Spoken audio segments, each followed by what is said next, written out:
नागों की उत्पत्ति और पुराणों में वर्णित प्रमुख नाग विस्तृत कथा।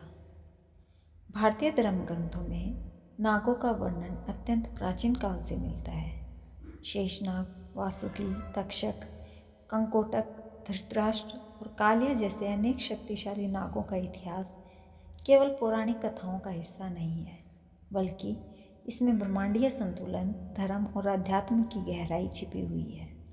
महर्षि वेदव्यास ने महाभारत के आदि पर्व में इन नागों से जुड़ी अनेक घटनाओं का उल्लेख किया, पर यह ध्यान रखना आवश्यक है कि यह घटनाएं महाभारत काल से कहीं पहले घटित मानी जाती हैं, परंतु महाभारत से उनका संबंध होने के कारण वे उसी ग्रंथ में संकलित मिलती हैं। कद्रू और विंता की कथा। नागों का प्रारंभ। नागों की उत्पत्ति की कहानी दक्ष प्रजापति की दो पुत्रियों कद्रू और विंता से आरंभ होती है। दोनों ने महर्षि कश्यप का सहचर्य प्राप्त किया और एक समय ऐसा आया जब कश्यप ने प्रसन्न होकर दोनों पत्नियों को वरदान दिया। कद्रू ने अपनी इच्छा व्यक्त की कि वह एक सहस्त्र यानी 1000 पराक्रमी सर्पों की माता बने।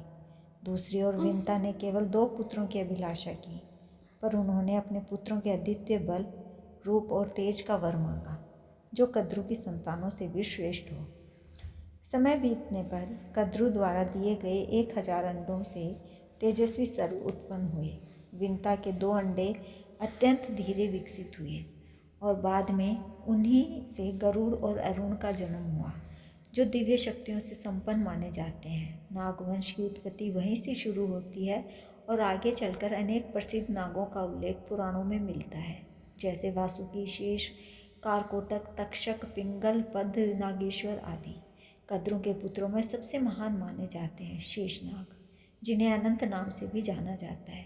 विंता के साथ छल होने पर शेषनाग का हृदय विचलित हुआ और उन्होंने परिवार से दूरी बनाकर गंधमादन पर्वत पर कठोर तपस्या की।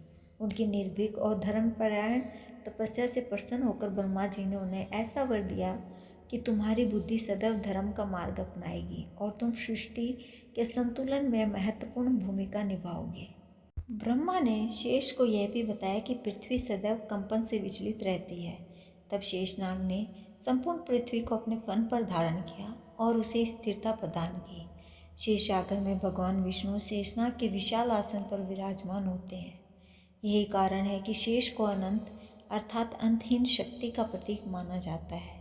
भगवान राम के छोटे भाई लक्ष्मण तथा भगवान कृष्ण के बड़े भाई बलराम को भी शेषनाग का अवतार माना गया है। नागराज वासुकी, समुद्र मंथन के नायक।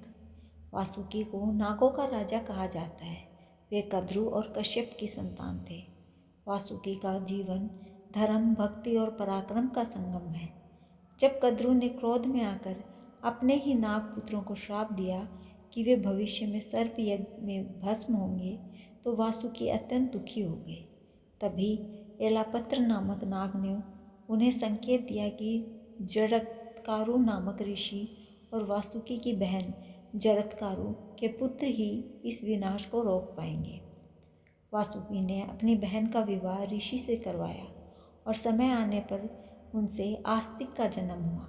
आस्तिक ऋषि ही वह दिव्य आत्मा थे जिन्होंने राजा जन्मजय के सर्प यज्ञ को अपने वचनों से रोककर नागवंश को विनाश से बचाया। वासुकी का दूसरा महत्वपूर्ण प्रसंग समुद्र मंथन से जुड़ा हुआ है, जहाँ उनका शरीर ही देवताओं और दानवों द्वारा मंथन की नीति की रस्सी बनाया गया था। त्रिपुरासुर दहन के समय वासुकी भगवान शिव के धनुष की डोर भी बने थे। तक्षक नाग, परीक्षित प्रसंग के नायक। धर्म ग्रंथ में तक्षक को पाताल के 8 प्रमुख नागों में गिना जाता है। महाभारत की एक प्रसिद्ध प्रसंग तक्षक से जुड़ा है। ऋषि के श्राप के कारण तक्षक ने राजा परीक्षित को डस लिया, जिससे उनकी मृत्यु हो गई। उनके पुत्र जमजय ने बदले की भावना से एक भव्य सर्प यज्ञ आरंभ किया, जिसमें अनेक सर्प आ आकर यज्ञ कुंड में गिरने लगे। तक्षक स्वयं देवताओं के राजा इंद्र की शरण में पहुंच गए, पर यज्ञ की शक्ति इतनी तीव्र थी कि इंद्र के आसन से भी तक्षक खींचे जाने लगे। तभी आस्तिक ऋषि ने मंत्रों द्वारा तक्षक को आकाश में ही रोक दिया और जन्मजय को शांत कर यज्ञ को समाप्त करवाया।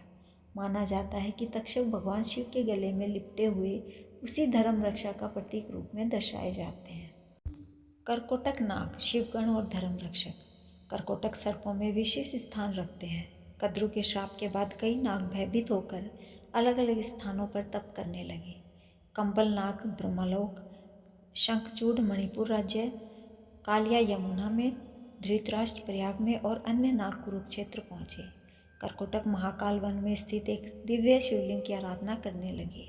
उनकी तपस्या से प्रसन्न होकर शिवजी ने वरदान दिया, जो नाग धर्म का पालन करेंगे उनका कभी विनाश नहीं होगा। इसके बाद करकोटक उसी शिवलिंग में विलीन हो गए। उसी लिंग को आगे चलकर करकोटेश्वर के नाम से जाना गया। मान्यता है कि पंचमी, चतुर्दशी और रविवार को करकोटेश्वर शिवलिंग की पूजा करने पर सर्प दोष से मुक्ति मिलती है। धृतराष्ट्र नाग संजीवनी मणि का रक्षक। धृतराष्ट्र नाग को वासुकी का पुत्र बताया गया है और वे अत्यंत जिम्मेदार, वीर और धर्मनिष्ठ माने जाते हैं। महाभारत के बाद युधिष्ठिर द्वारा किए गए अश्वमेध यज्ञ के दौरान अर्जुन और उनके पुत्र वृषभवाहन के बीच युद्ध में अर्जुन का वध हो गया। वृषभवाहन को ज्ञात हुआ कि संजीवन मणि से अर्जुन पुनर्जीवित हो सकते हैं। वह मणि शेषनाग के पास थी, जिसकी रक्षा धृतराष्ट्र नाग कर रहे थे। जब बभ्रुवाहन मणि लेने पहुंचे तो धृतराष्ट्र ने मणि देने से इनकार कर दिया। दोनों के बीच भयंकर युद्ध हुआ और बभ्रुवाहन ने मणि प्राप्त की। उसी मणि का उपयोग कर अर्जुन फिर से जीवित हो गए। कालिया नाग श्री कृष्ण का दिव्य लीला प्रसंग। भागवत पुराण में कालिया नाग की कथा वर्णित है। यमुना नदी के एक भाग में कालिया नाग अपने परिवार सहित रहने लगा था। उसके विष से नदी का जल दूषित हो गया और आसपास के लोगों का जीवन संकट में था। यह देखकर भगवान श्री कृष्ण यमुना में उतरे और कालिया से युद्ध किया। कालिया पर विजय प्राप्त करने के बाद उसकी पत्नियां कृष्ण से विनती करने लगी कि उनके पति को बख्श दे। श्री कृष्ण ने उन्हें यमुना छोड़कर किसी अन्य स्थान पर चले जाने का आदेश दिया, जिससे कालिया और उसका परिवार नदी से दूर होकर शांतिपूर्ण स्थान पर चले गए। इससे यमुना फिर से शुद्ध हुई और लोगों को जीवन दान मिला।